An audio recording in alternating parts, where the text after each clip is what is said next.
Hello viewers, আসসালামু আলাইকুম। Welcome to my new another blog.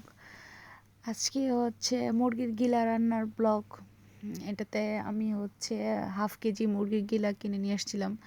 আসলে মাংস খেতে খেতে বোরিং, এখন আর মাংস ভাল লাগে না, তাই ভাবলাম এবার মুরগির গিলা খেয়ে দেখি।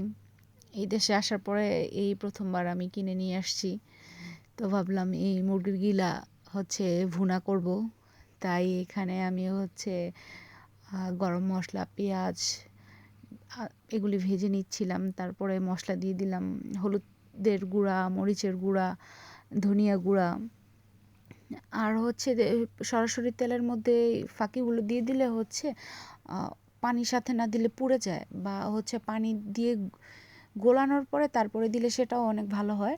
বাট আমি হচ্ছে দেওয়ার পরে সাথে সাথে পানি দিয়ে দিই, বা আগে একটু পানি দিয়ে তারপরে মশলাটা ছেড়ে দিই, যাতে আমার মশলাটা তেলে না পুড়ে যেতে পারে।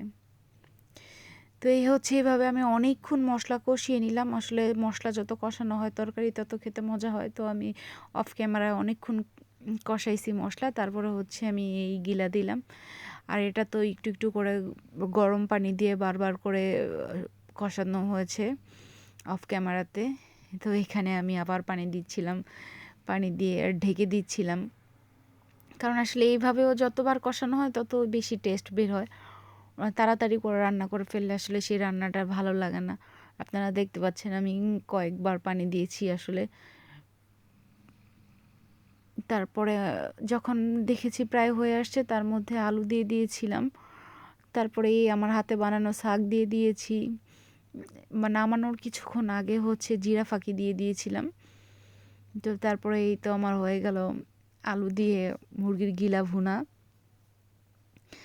আর অবশ্যই আমি এটা খেয়ে ফেলছি। এখন যখন এই ভিডিওটা আমি পোস্ট করব তখন অলরেডি আমার খাওয়ার টেস্ট করা হয়ে গেছে। এই যে আমার ইয়ামি রেডি হয়ে গেল।